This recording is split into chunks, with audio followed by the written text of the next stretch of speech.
I'tuni bikitab. Stop ya. Ternyata masih banyak yang nggak tahu ini. Nah, jadi di surat Al-Ahqaf ayat 4 terdapat hukum bacaan mad badal.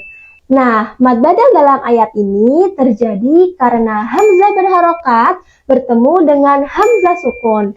Nah, jadi cara bacanya kita ganti hamzah sukun menjadi mad atau tanda panjang.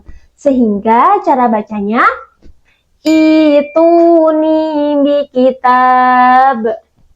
Tapi jika disambung dengan ayat sebelumnya, maka hamzah sukun tetap dibaca seperti ini.